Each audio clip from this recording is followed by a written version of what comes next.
I think pretty much everyone loves Chopin's Ocean Etude Opus 25, number 12. But when you first start learning this piece, even knowing your first step can be really, really challenging. Just recently, I put out a big video on the channel where I went through and analyzed all the harmony. We talked about what the chords are. But on top of that, I also want to do this video, which is going to be like a guide for how to get started learning this piece. As someone who's gone through the whole progression and struggled and learned it, what I would suggest you do to get started. Step number 1, it's going to seem a little obvious. I just want to make sure you do this. At least take 4 to 8 measures of this piece and play it really slowly, just to kind of see and experience what the patterns are. It kind of seems like a lot of chaos measure by measure, but you have to realize that, oh, it's 3 notes, same 3 notes, same 3 notes.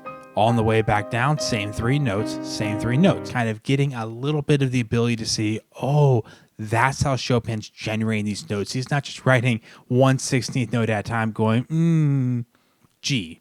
Next one, okay, maybe an E flat. No, he's like, oh, I'm going to do this, move it up an octave, do it here. Okay, now step 2 is really where the learning is going to start. What I want you to do is for each measure, just play the first 3 notes in both hands like a chord. You can even move it up an octave if you want to for right now.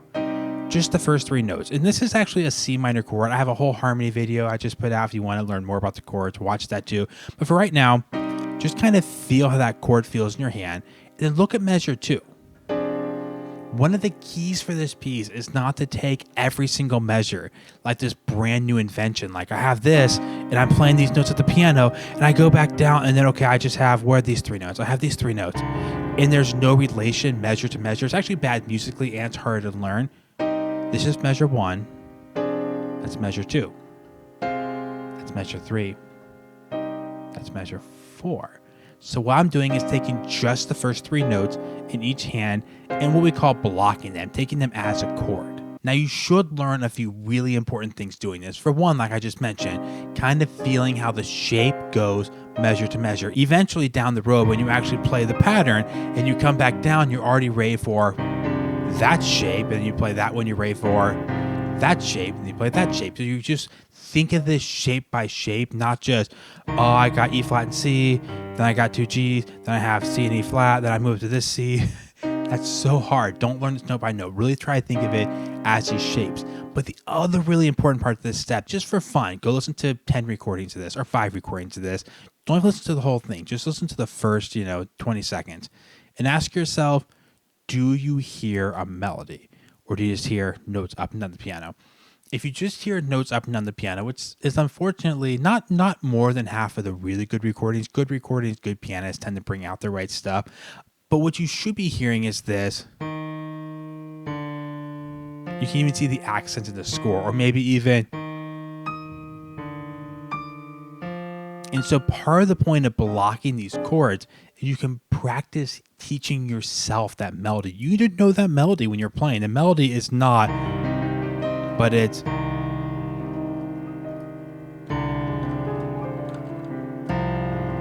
And so when you're doing your blocking chords, you can feel and hear that melody really clearly. And then one other added benefit of this step is just memorization. I memorize the whole piece like blocking this way. And so playing the piece is still hard, but I knew all the notes in like no time. It was really easy to memorize everything. It's just a block chord. Can you memorize the entire piece this way?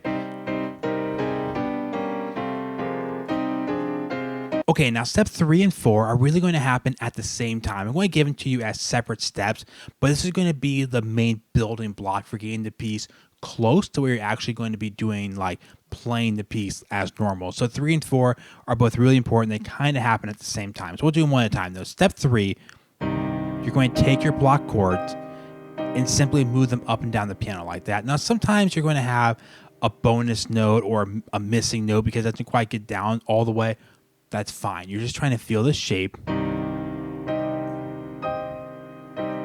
The reason this step is wildly important, when you're playing this piece, you can't do this and then go, okay, I gotta find that, and then I gotta find this.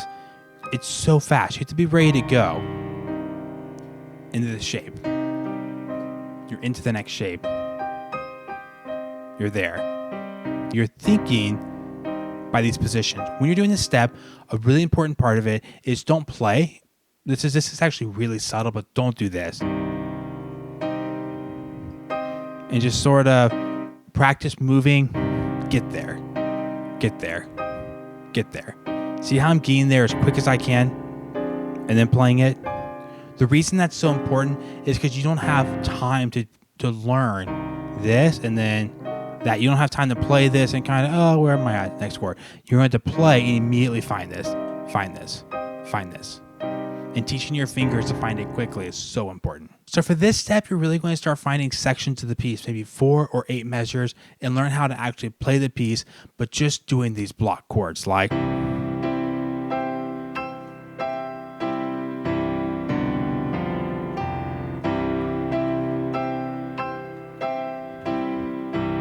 Okay, on to the next step. And like I said, you're going to be doing this step along with the last step, really kind of hand in hand at the same time. It's why you're going through and learning how to play the whole piece with the jumps, getting like the shapes and the movement in there. You're also going to work on literally like 1 measure is fine, trying to actually start getting the correct arpeggio moving technique. So while you're going through the whole piece and kind of learning all the shapes and everything, you're really going to drill the technique. It doesn't have to actually be 1 measure, but pick a few good candidate measures, like measure 1. You could also do where it goes to C major and does a C major arpeggio. It's a little bigger and drawn out because that one feels a little different. But try to find a few different places to actually start working on the piece as it's written. Because the idea is that if you can really get the technique down in a few different measures of the piece, a few different sample measures, then you're really just applying that same technique to all the different measures. So you just kind of want to, not too late in the process, actually start to practice how to do the arpeggios. Okay, now someone who's played this piece before, here are a few really big tips to not skip out on, or else you're just adding hours and days and work, weeks and weeks of work down the road. So really important thing, number 1, even when you're going slow, practice bringing out the first and last notes, the ones with the accents on them. Like I said earlier, you will hear recordings of this where those notes aren't brought out. It just kind of sounds like. The point is, Chopin wrote a really cool melody. I also know from personal experience, once it starts getting really fast, that becomes one of the biggest challenges. You don't want to get. Once you do that, you have no chance of hearing the melody. It's not, but it's. You really want to be able to hear the melody all throughout. So from the very beginning, really work when you're slow at bringing out. It's often the thumb in the right hand. Another really important tip is almost kind of like a mentality thing, but when you go slow, sometimes we get in this habit of doing our lifts like this. We're like lifting. When you go fast, you will not have time to do like, but you're going to go here. As you let go of this, your next thing you find is here. I'm not making fun of this motion, but in this piece, you just don't have time to go up, over, down. Like you just have to move more side to side. And then in my mind, the final boss of this piece, the most difficult thing in the long run that you're fighting against is actually just fatigue.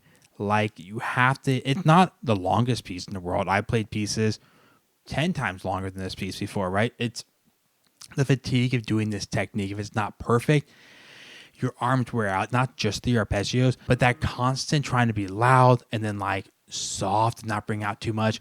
That's exhausting. So what I really suggest you do is once you're kind of getting the hang of this piece, practice playing it in chunks. Don't just go one day from like, okay, I'm doing 2 measure, 4 measure groups and just go measure 1 to the end. Measure 80 or however many measures it is. But try like, okay, I'm just going to get really good at performing 15, 20 measures of it. If you kind of check yourself throughout and say, okay, am I staying somewhat loose? It is possible to play this piece with really good or pretty excellent technique and still wear down. It's because this is the nature of Chopin Etudes, right? You think you're good at technique and you think you got it, but then it's like, yeah, but can you do it a million times over like a few minutes? And it's like, no, then you got more to work on. Oh, and of course, the most important tip is be musical. This is not just a show off piece to say, hey, I'm good at arpeggios, and everyone claps because they're like, wow, he's really good at arpeggios. Literally, nobody cares. This piece is horrendous if it's just a series of arpeggios. Like, you have to take a second, even in this really impressive piece, to say, what am I doing? Should I crescendo here? Probably. Maybe back off there. Maybe grow. and then resolve. That was the first 8 measures. And then I'm going to do this.